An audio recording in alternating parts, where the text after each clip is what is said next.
Why did you give such a bad review for Final Fantasy 16? I don't remember giving it a bad review. Are you sure you're asking the right guy? Go and watch it again. Go and watch the video.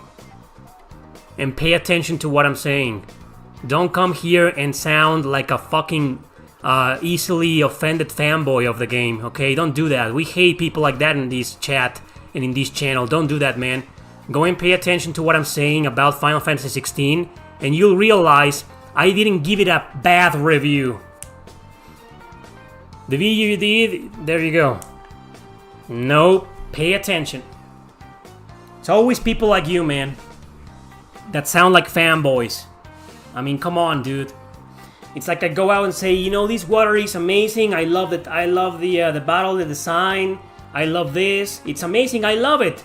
But this thing bothers me. And that's the one fucking thing you pay attention to? Really? You just ignore everything positive that I said about the rest of the fucking bottle?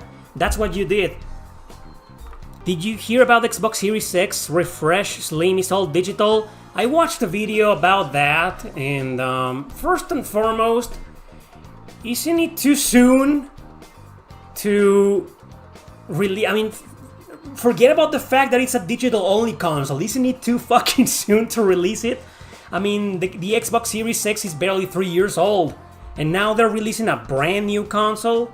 I don't see it that way. I see it like, okay, you know what? Here's my console that can read discs. I'm not trying to defend Microsoft here, but I mean, you gotta look at it this way. Here's a new console that's digital only, but you still have the option to buy the console that reads discs. I mean, the PlayStation 5 did the same. So I don't understand the drama there. But I think it raises some concerns as of the future of gaming, right? I think a lot of people are convinced that physical media is going to disappear, and in the near future, it's only, I mean, we're only gonna get digital-only consoles. And it does seem like PlayStation, it does seem like that's the direction PlayStation and Microsoft are going to. But what about Nintendo? Do you guys really see Nintendo making a digital-only console? Nintendo! I mean, that'll be the day. What do you guys think? I just can't get that in my head. Nintendo making a digital-only console. I mean, it's probably gonna happen in like 20 years. But in the foreseeable future, like in like 5 years, do you guys think the next Nintendo console will be digital-only? I don't know. PlayStation 6? Maybe. The next Xbox? I'm pretty sure they're gonna choose a really bad name for it again, as usual. Worse than Series X. But I can see PlayStation and Nintendo going fully digital from now on. Not Nintendo. Do you think the upcoming Trails entry could give Trails the Persona 5 recognition? Why? I mean, the Trails series has always been a little bit inspired by the Persona series. I mean, you got this, in the first game, you got this school simulation, and you go around, talk to your friends, and bond with them, and there's a dating sim in there. It's like Persona, right? But I don't know what you mean by that question. That's interesting. The Super Switch is coming. You like Lost Odyssey? Yes, I did. Somebody just asked the same question. Wasn't it you? Any good JRPGs on the Wii U? Xenoblade Chronicles X. There's also Revenant Saga, some Kemco RPGs in there, I guess. You know, I like Trails more than Persona. But they are on the same level. I think I like Trails more than Persona. Probably because there are more games, right? Persona, I mean, there's 6 games and a gazillion spin-offs. But if we stick to the main titles, there's only 7 Persona. I mean, there's only 6 Persona games, right? Persona 1, both Persona 2 games, and 3, 4, and 5. So we got 6 games. And the first two are the first 3 games are kind of outdated. Eternal Punishment, Innocent Sin, and the first one are kind of dated. So if we put Persona 3, 4, and 5 only to compete against Trails in the Sky, the trilogy, Trails from Zero and Asher, Cold Steel, Reverie, and I don't know. I'm not saying quantity over quality, but I don't know. I mean, they're both. It's kind of hard to make an argument, to be honest. I like Trails a little bit more, but the Persona series is right behind it, like pretty damn close to me. It's also hard to compare Trails in the Sky with any Persona game. We didn't get the dating sim until Cold Steel, right? So that's why a lot of people compare them. Kemco is the Walmart of RPGs. Poor Kemco. Nobody takes them seriously.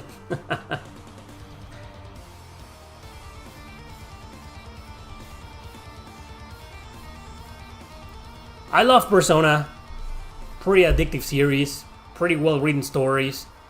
I mean, the Persona series are like the poster child of character development. It's kind of hard to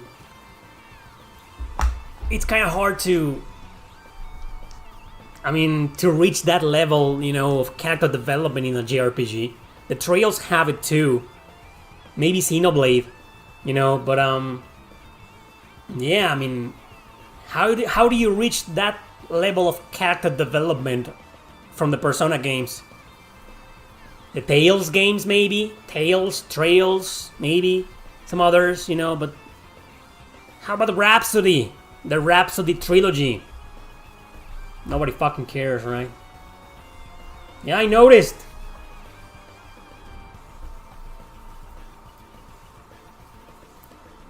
I don't know why I feel that people only care about the mainstream games or the popular games. I feel like people are starting to lose interest in obscure titles.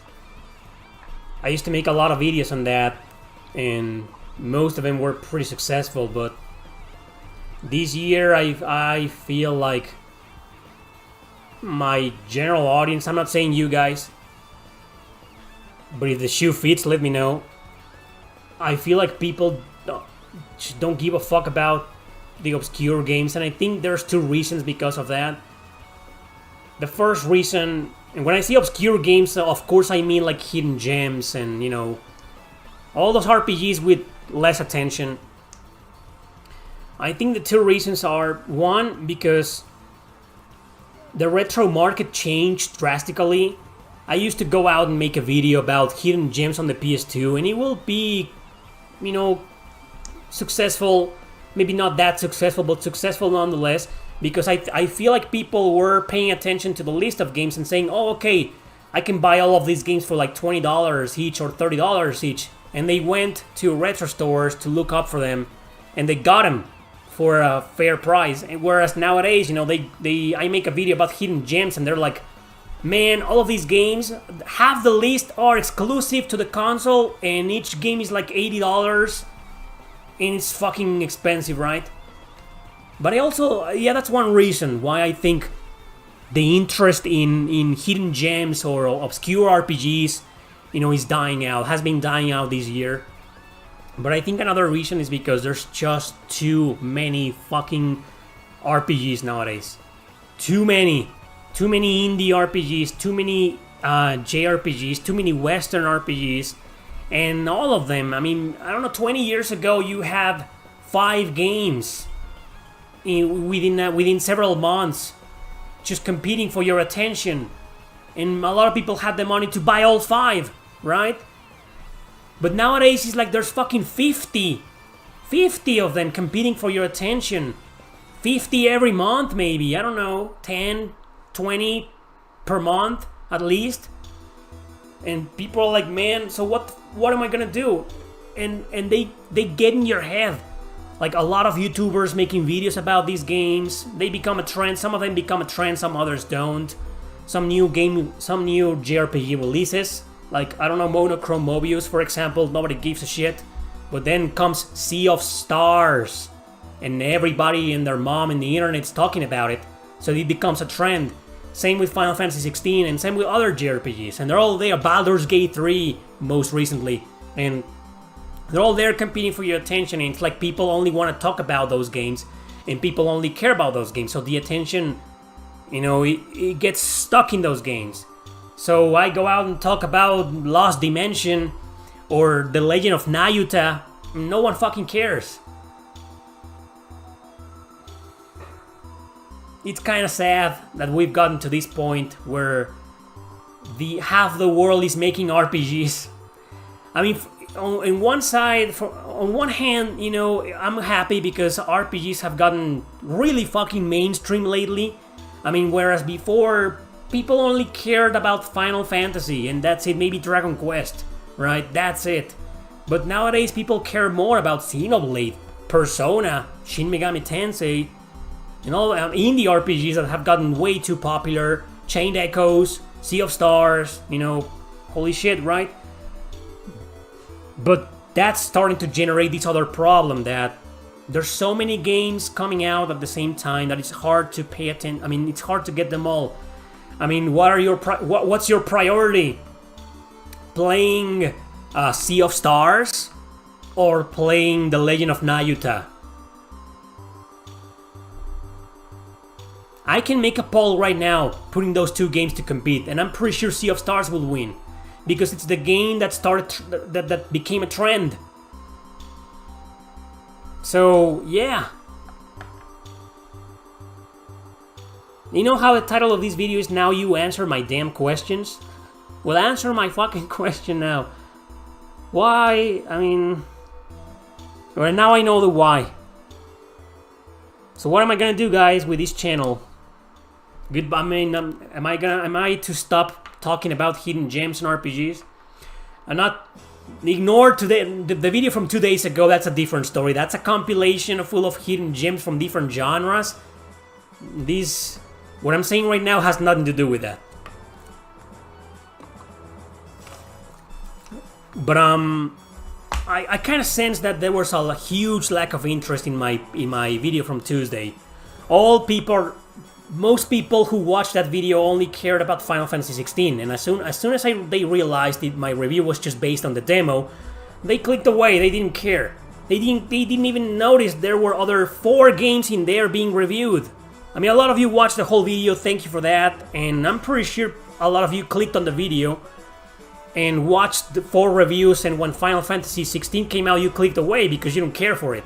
Right, but the reality is that most people only clicked on that video for Final Fantasy 16, and they ignored the rest of the video. They just fast forwarded to that moment, and as soon as I said this review is based on the demo, they clicked away. So I got like, I don't know, a few seconds of watch time, and therefore the video was a failure, and YouTube didn't recommend it. And I'm like, okay, I learned my lesson. Okay, including that game's demo. My review based on the demo on that video was a bad idea, I get it, but that's not the point. Forget about Final Fantasy, you know. What about the other 4 games that were there? And I've been asking myself the entire week the same question for all of my videos from this year and last year too. Like, I made an analysis and I'm like, holy shit, you know, I made a real analysis, you know, I made a lot of research on my own YouTube channel, and I noticed that people it seems like people have lost interest in obscure games. They only care about the mainstream and the popular ones. And I just gave you my reasons why I think that's happening. But so what am I gonna do now? I'm gonna be one of those, another channel, you know, chasing after trends. I don't want to be that guy. I want to keep covering. I mean, this channel was built on hidden gems, on obscure games. This channel was built on reviewing games like Eternal Poison, Growlancer 5, Lost Dimension, Vandal Hearts. Not really Final Fantasy 12 or Final Fantasy 16 or Dragon Quest 11. I've done reviews of those games, sure, you know, but I mean, the magic... I'd like to think that the magic of this channel comes from the obscure ones, the lesser known titles, the underrated shit, man. But I just noticed this huge decrease in interest in that. Right? I mean, it's kind of like, what's gonna happen to this channel? I know there's a lot of support. I mean, there's still a lot of support. That's why I still do it. This is something that I noticed last year. But I was like, man, you know what? I love talking about these fucking games. I'm not gonna stop. I'm gonna continue making videos about these obscure motherfuckers. Maybe because, I don't know, maybe I do it and I get this passionate because in some way I relate. I like underdogs. I like underdog RPGs. Thank you, Alex Tokash. Yes, the market is saturated, man. It's just, there's just way too much. And a lot of people have that problem. Yeah, they have a job and they only have a few, maybe 1 or 2 hours a day to play games, and there's way too many. But why choose Sea of Stars over Growlancer Heritage of War? Or Rhapsody, a musical adventure. Oh, okay, bad example. Nayuta, for example. Or, I don't know, Shan Yuan Sword 7, you know. Because people convince you, because the internet tells you Sea of Stars is awesome. Everybody tells you that. But then who else is telling you Rhapsody is awesome? Me. just that one guy, right? I'm that guy. I don't mind, you know, I'll continue making videos like this. I'm not gonna stop. I mean, that's my passion. My passion is not chasing every fucking trend. Oh, this game just came out and everybody's talking about it. Oh, let's get it too and make reviews about it. I'm gonna get a lot of views and subscribers and revenue and money, you know, because that's all I care about. No. If there's something that trends and I cover it, it's because I care about it. And that's why I also said during the Final Fantasy 16 review that this review is based on the demo. That's right. I'm not planning on getting this game. That's how little I care for it. That's why I said, which is probably the reason why a lot of people think I gave it a negative review, when in reality all I did was say, man, this game is awesome. The action was awesome. It has some dark themes in there, which I really like. I mean, it's fucking amazing, right? I think as an action RPG, it's fucking amazing. It's just, it shouldn't be called Final Fantasy. That's my point. And I said that because it's still exclusive on the PS5. It's fucking expensive, and it just didn't convince me enough to pay full price for it. That's what I meant. Now, of course, you know, offended fanboys, they always take everything the wrong way and they think you are insulting the game and yeah, whatever. No wonder why people are so divisive nowadays. Thanks a bunch for your donations, guys. Thank you, Matt. And thanks again, Alex. Thanks a bunch, man. Yeah, this is a rant that I've been trying to get out of my system for a long time, and I think I may have talked about this either in my podcast or here in the Q&As, but it's gotten to a point where forget about my views in my channel and my videos and whatever, you know. Let's just focus on those games. I mean, what's gonna happen in the future? These companies, I fear that these companies may in the future no longer want to localize their games or to publish them. I mean, what do you do? And I was saying that I like underdogs because I feel like I am myself an underdog when it comes to writing. Maybe not as a YouTube channel, maybe as an author. You know, I feel the same way, to have something that most people don't give a shit about. So I get passionate because I relate to that, you know, to all of these companies trying to make their games and not succeeding because Final Fantasy 16 came out. I mean, what's gonna happen next year? We got like 5 or 6 RPGs being released around the same time, right? Persona 3 Remake, Grand Blue Fantasy, I mean, Yakuza, I mean, one of them is bound to fail, right? I mean, they're gonna compete against each other. And are you gonna get them all? And will you have enough time to buy all of them at the same time? I mean, you're gonna have to make a decision, right? You'll probably play 1 or 2 of those games releasing on January, February next year. And man, Alex just made a point. I mean, most of you guys have a job. You know, when are you gonna find the time to play all of those games, right? So you're gonna have to make time for 1 or 2 within 2 months. So by the time you get to the 3rd game, it's out of trend. Nobody gives a fuck about it anymore, maybe. So, okay, and all of those giants are being released next year. And what about the obscure ones? No one cares. This is a situation. It's an interesting topic, right, to discuss because it's worrisome. I mean, like I said, it's great. The fact that we're getting so many fucking RPGs, indie, Japanese, Western, whatever, from all around the world. I mean, that just shows that the genre is finally mainstream, which is why I said in previous videos that this is a new golden age of RPGs. It fucking is. But at the same time, it's causing these problems, generating this issue that there's just way too many and not enough time to play them all. And people need to prioritize their gaming life. So, but what worries me is like, I mean, why choose Sea of Stars and Nayuta? Okay, maybe Sea of Stars is the better game. It probably is the better game. And I guess a game like The Legend of Nayuta or Rhapsody or Monochrome Mobius or whatever, you know, it's not for everybody. Whereas Sea of Stars is a turn-based RPG inspired by the classics and whatever. That seems like the more appealing game that most people will be able to get into, right? I get that. But yeah, it's like most people get, you know, the popular game that's trending or the one that's not trending. And it didn't used to be like this before. Yeah, that's the world of today, man. Well said.